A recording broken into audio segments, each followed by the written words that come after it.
Hello and welcome to another episode of the Duct Tape Marketing Podcast. This is John Jantsch. My guest today is Tony Martignetti. He's a leadership advisor, coach, best-selling author, podcast host, and speaker. He brings together over 25 years of business and leadership experience and extreme curiosity to elevate leaders and equip them with the tools to navigate through change and unlock their true potential. We're going to talk about his latest book, Campfire Lessons for Leaders, How Uncovering Our Past Can Propel Us Forward. So, Tony, welcome to the show. Well, thank you so much. I'm thrilled to be here. So I see your very Italian last name. You told me you're from Boston, so I'm envisioning some of the like South Sider, kind of accent coming out of you. Is that have I been watching too many movies? Too many movies. I actually grew up in the suburbs, so I don't have that real Boston accent. But I'll do my best if you'd like that. Okay. Yeah. What's the Matt Damon line? Let's go up to Harvard and beat up some smart guys or something like that. That's what I was envisioning. How you like them apples? All right. So, how you like them apples? All right. So right off the bat, I mean, you use, I want to get into part of the title. You use the concept of being drawn into the campfire. Just help me, help us understand a little bit of why that metaphor. Yeah. I mean, campfire is, first of all, been something that for me has meant a lot throughout my entire life. I've always been someone who loves being outdoors and around campfires. But let's be honest, campfires have been this place where the most powerful stories get told. And it's been since the beginning of human history, since we found fire, we've decided to gather around it. And it's not just for the superficial stories, it's more for the deep, more transformational conversations that happen there. Yeah. When we would go camping, my dad would always tell scary stories. I just remember he'd scare the heck out of us around the campfire. It was kind of fun for that too. But it was also a great bonding, right? But a bonding moment too. So early on in the book, you talk about this idea of creating your own world. In fact, intentionally creating one's world. So help us understand that idea. Yeah. Sometimes we have this expectation that, the way things are, the way things, the things that the environments are put into are what we have to accept. Reality is that that's not true, right? That we have more agency over crafting our environment and also creating things that didn't exist before. So I think that's an important way to think about how to navigate your own life and create your own story about what you want to have. So I think one of the things that I often connect with, and you'll hear from some of the stories in the book, if you pick it up, is this idea that if something doesn't exist, you may have to kind of go internally and say, well, maybe I'm the one to create it. Yeah. Yeah. Yeah. So I think you've mentioned storytelling a number of times. Obviously the campfire, brings up that idea of storytelling. Is that, is that become an essential leadership skill in your mind?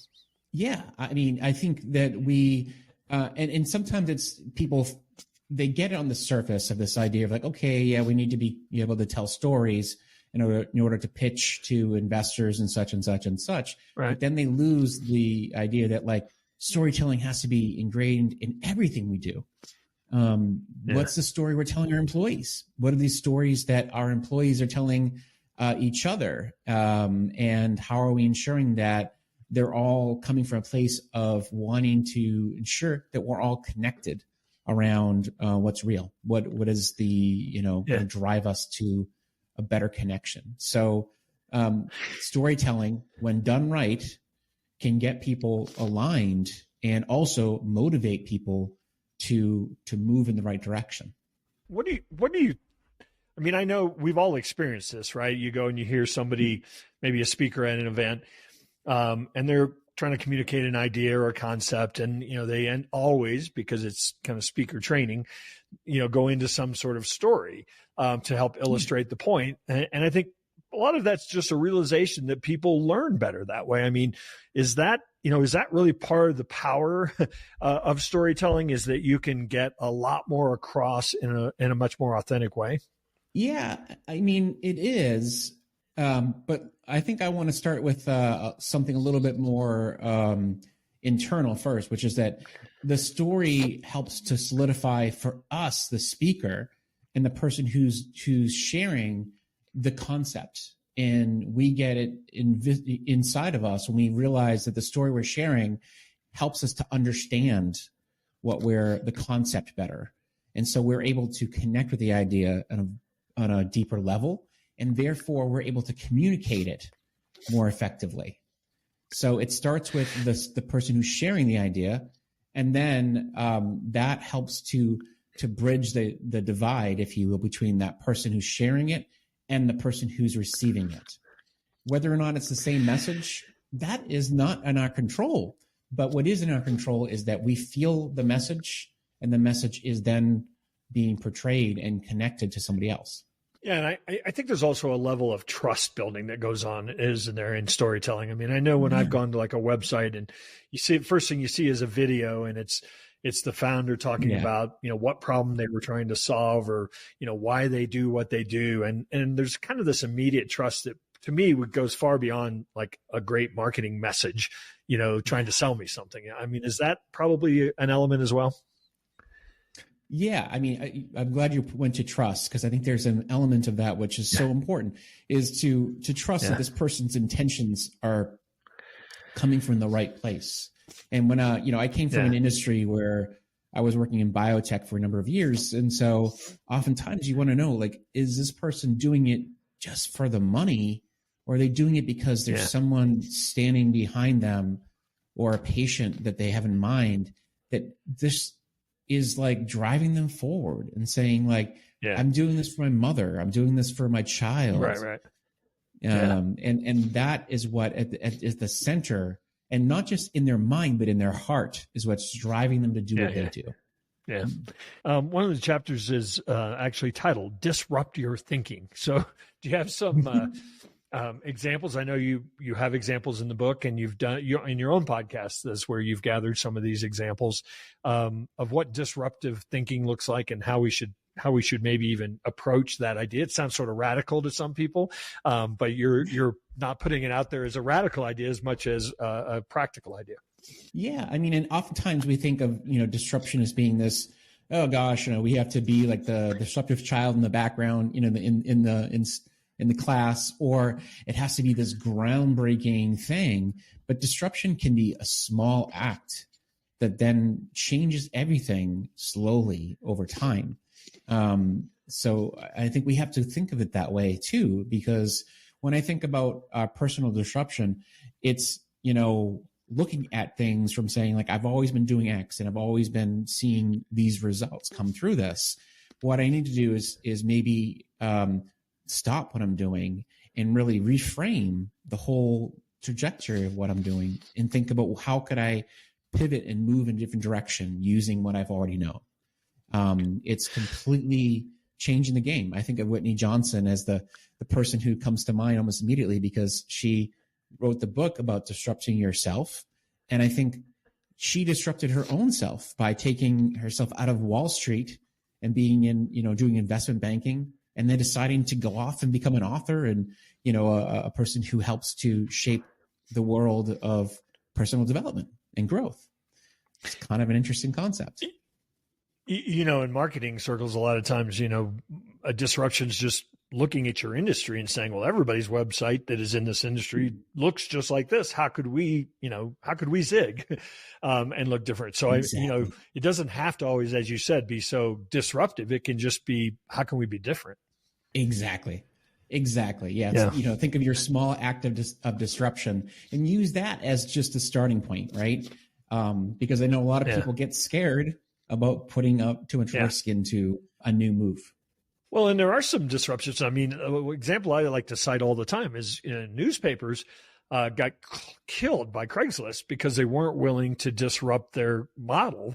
So instead of figuring out a way to change it in a way that would, keep them still relevant, I suppose, in the classified ads world, they basically just hung on to it and then lost everything.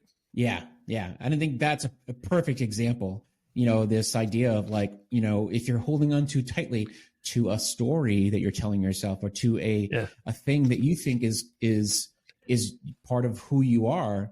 And maybe it's time to let go of that and start to move in a different direction, because that other, direction could be what propels you forward.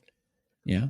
So I work with a lot of entrepreneurs, some that are starting, some that have been around business a long time. And I see, there are a lot of what stops them from trying something new, from growing, even things they know this is what I should do, is that there's some self-limiting beliefs. And I know you write about that quite a bit. I mean, what are some ways that people might overcome some of the self-imposed limitations that they have that are stopping them? Yeah, I mean, one of the best ways to start that is to really look back and look at some of the ways that they've done things that are incredible in the past. We sometimes lose sight of the brilliant things we've accomplished. I think sometimes of this concept called the gap in the game, which is like, if you're always focusing on what you haven't done yet, or how much further you have to go, your gap, there's a challenge that you're always feeling less than. You're always feeling like, I can't do that, or look how much further I have to go. But if you think about all the things you've accomplished and you think about how you overcame that, more than likely, you overcame a limiting belief by taking action. Yeah. And so I think the key thing is to stop and look back and kind of see, where have I done things that I didn't know how to do before? And what did I have to disbelieve, unlearn, to then move forward in the uncertainty of that. A great other book that you just referenced there, The Gap in the Game, by Dan Sullivan and Ben Hardy, really goes very deep into that specific practice. Chapter 8, take the courageous leap. For a lot of people, maybe these things kind of intersect each other, but that's really easy to say. That's a really easy one. Leap and the net will appear. You hear all the things like that, right? What practice or what habit is going to get somebody to the point where they say, I can do that? Do they have to have their back against the wall? Do they have to failed so badly that they're like, what have I have to let to lose? I mean, what kind of motivates somebody to do that thing that is so scary, or at least scary sounding? Yeah, I mean, one of the starting points I always think about is to really look at the risks first and get informed. It's getting, the framework I use throughout the book is this idea of the 3 C's, which is curiosity, connection, and compassion.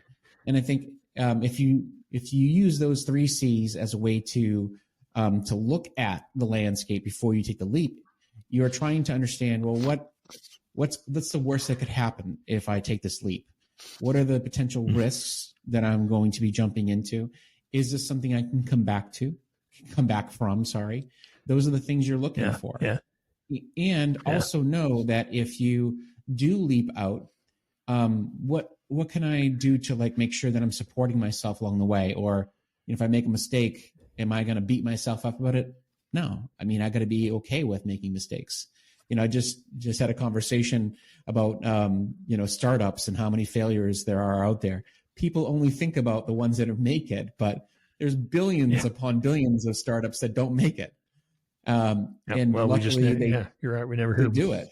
Yeah. So I think that's part of it. So I've always felt, whether I call myself a continuous learner, I think I just like it. I'm curious. I love learning new things. That's actually what, I've done this career for 30 years and a lot has changed. Technology has changed. And I think what's allowed me to stay in the game, frankly, is that I enjoy learning the new things and teaching the new things. Yeah. But, how, in your mind, how can leaders kind of foster that mindset, not just themselves, but really with all of their teams, with their entire company? Because I think it becomes a culture asset, to have a group of folks that think that way. Yeah, I think the starting point of being in that place of the continuous learning is to really understand, what is it that I've come to believe is true, and where do I want to challenge my understanding? Because sometimes the best learning comes from this place of, where have I become settled, and not really challenging. Maybe those are the areas where I really need to push the envelope or question again. Yeah. And so I think pushing on those elements are important. And you can do that best in a collective nature. When you're with other people and like, hey, I've always thought that this is the truth. What do you think? Like, who has another idea? Who has another perspective? And this comes to something that I mentioned at the very end of the book. When I originally started this, the concept of my podcast called the Virtual Campfire, which led to the book, I had this idea of bringing together what's called divergent minds and then convergent hearts, different thinkers coming together and sharing ideas so that people could challenge themselves to see different perspectives. Not that we all have to agree, but it's about thinking different. But converging hearts is about like respecting each other and leaving connected by this way of like, hey, if we get together, maybe at least we can honor. Yeah. That was the idea. You need a good facilitator for that, right? Absolutely. Keep the knee-jerk reactions. No doubt. And I think that's why it's important. You have to have a safe space. You have to make sure that it's a community that is willing to be okay with that. You can't be, breaking into fistfights and such. All right. So increasingly today, myself included, my entire team is distributed. Our Campfire metaphor is Slack. Does that bring some different dynamics? It certainly brings different dynamics. I guess I should say, does that require some different practices to make this work? It does, but I want to also say, even though it's always better in person, let's be honest, there's something about being in person with people that brings a new dimension. That's right. But sure. I think you can do a lot through Slack and you can do a lot through virtual communication, but it's all about how you approach it. And it's all about, setting the stage. And so the key thing is to make sure that you're not just kind of weaving it back into all the other business and saying like, okay, now that we've done that, let's all sit around and talk. But you have to create a moment for that. Maybe it's about connecting through a special event. You just say, hey, let's have a campfire conversation. And that's where we're going to sit down and talk about like, what's new, what's going on with you, and what are the things that you haven't talked about in a while, but you think would be great to share. We have discovered it takes intention, of course. It takes consistency. We have a couple channels that are set up specifically for sharing things outside of work, specifically for, we pose a question every week that has nothing to do with work and everybody answers. And, things like that, really do kind of allow people to feel like they can, it's not all business all the time for sure. Yeah. Well, Tony, I appreciate you stopping by the Duct Tape Marketing Podcast. You want to invite people where they might connect with you, learn about your work, and certainly learn about how they can pick up a copy of Campfire Lessons for Leaders. Fantastic. Well, first of all, I want to thank you. This has been really a great conversation. I love your questions. And the best place for people to find me is my website at iPurposePartners.com. That's I with a letter I, not the I. You can find me there. And if you go there, you'll find out all types of great things. I have an assessment. I have all types of cool stuff to check out. And then the other place is LinkedIn. I'm really active there. So you can find me under my name, Tony Martignetti, with a one at the end instead of an I. I got to make things difficult, I guess. And then the last place is Amazon's a great place to find my books. You can find my new book, Campfire Lessons, and also my previous book, which is called Climbing the Right Mountain. Awesome. Great. Again, appreciate you taking a moment to stop by, and hopefully we'll run into you one of these days out there on the road.